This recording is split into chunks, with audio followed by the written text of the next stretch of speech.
네, 일명 뭐 어금니 아빠라고 이영학 씨의 엽기적인 범죄 행각 때문에 다시 사형제 존폐 논란이 뜨겁습니다. 뭐 범죄 행각 자체야 시시콜콜 얘기할 필요는 없을 것 같지만 사형제 존폐 논란, 남승환 변호사의 이런 법처럼 판례에서 한번 얘기해 보겠습니다. 남 변호사님, 우리나라에서 사형이 집행된 게 언제가 마지막이죠? 그런데? 네, 우리나라 사형 마지막 집행은 1997년 12월 30일입니다. 네. 이제 곧 20년이 돼가고 있습니다. 네. 김영삼 정권 말기에 대량으로 집행을 하고 네. 있습니다.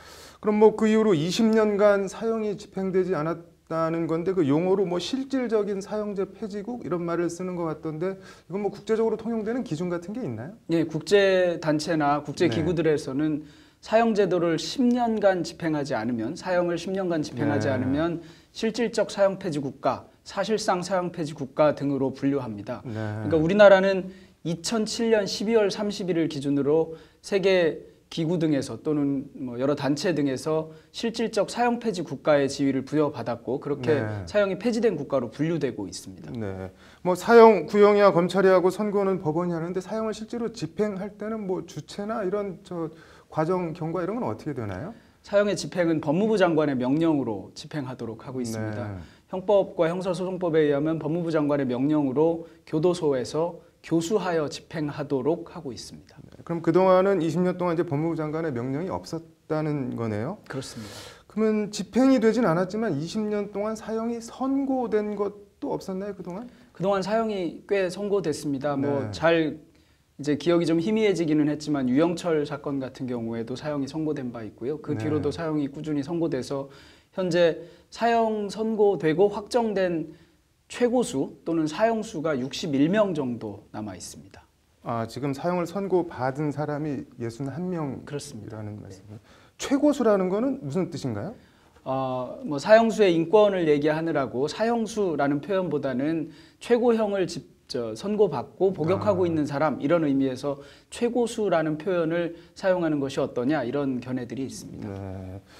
뭐 인권도 뭐 좋긴 한데 이런 흉악범들 법원이 어쨌든 사형을 선고를 했는데 집행을 안 하는 법무부 장관이 명령을 안 내리는 뭐 이유나 명분 같은 게 있을 것 같은데 어떤 건가요, 주로? 일단 사형 집행을 10년간 하지 않았던 배경은 네. 김영삼 정부가 끝난 이후에 김대중 정권 그리고 노무현 정권 10년 동안 법무부 장관이 사형 집행을 하지 않아서 그런 네. 것인데요. 기본적으로는 세계적인 인권 흐름에 맞춰서 우리나라도 사형을 폐지해야 된다는 인식이 당시 법무부 장관들과 집권 대통령에게 있었던 것입니다. 그렇게 해서 10년간 사형이 집행되지 않음으로써 그 뒤에 보수 정권이 들어왔음에도 불구하고 국제적으로 인정하고 있는 사실상 사형 폐지 국가라는 지위 때문에 사형 집행에 섣불리 나설 수 없었던 것으로 생각합니다. 네. 뭐 이건 개인적으로 궁금한 건데 뭐 보통 사형수들 뭐 빨간 뭐 명찰을 차고 있다 그러고 뭐 작업이나 노역 뭐 이런 거에서 제외된다 그러는데 실제로 뭐 노역 이런 거에서 제외가 되나요? 어떤가요? 사형수들이 어떤 명찰을 차는지는 저는 솔직히는 잘 모르겠습니다. 네. 그 영화 같은 데서 여러 가지가 보여져서 그런 것 같은데요. 실제로 관리도 좀 따로 하고 있고 그리고 사형수의 경우에는 법적인 신분은 미결수입니다. 왜냐하면 기결수에게만 노역을 부과할 수 있는 것인데요. 징역형을 선고받거나. 근데 사형수의 경우에는 사형을 집행함으로써 기결수가 되기 때문에 여전히 미결수의 상태에 있고 그리고 징역형이 아니기 때문에 노역을 부과하지는 않습니다. 다만 자신의 희망 등으로 해서 이제 노역을 하거나 그렇게 할 수는 있는 것으로 알고 있습니다. 아, 그럼 갇혀 있는 동안은 사형수는 계속 미결수 신분이겠네요, 신분은? 그렇습니다. 네. 지금 사형을 선고할 수 있는 범죄 대략적으로 뭐 어떤 것들이 있나요? 뭐 누구나 짐작할 수 있는 살인죄 같은 경우는 사형을 선고할 수 있고요. 그다음에 뭐 내란죄, 외환죄 같은 경우에 사형을 선고할 수 있습니다. 좀 특이한 죄명으로는 범죄단체 조직에 관한 죄가 있는데요. 흔히 범단이라고 하는 죄입니다. 예전에 조폭들의 경우인데 이 경우에 사형까지 선고할 수 있도록 굉장히 강화된 처벌 조항이 마련되어 있습니다.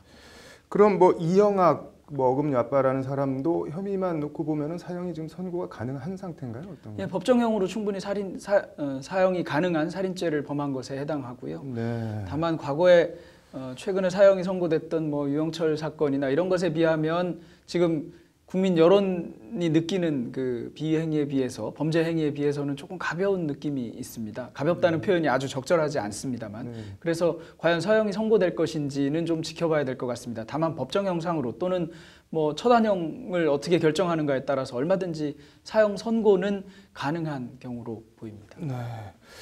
사형의 존폐와 그 집행을 둘러싼 법적 쟁점과 이른바 범죄 예방 효과 이런 거 좀 내일 더 얘기를 들어보겠습니다. 고맙습니다. 네.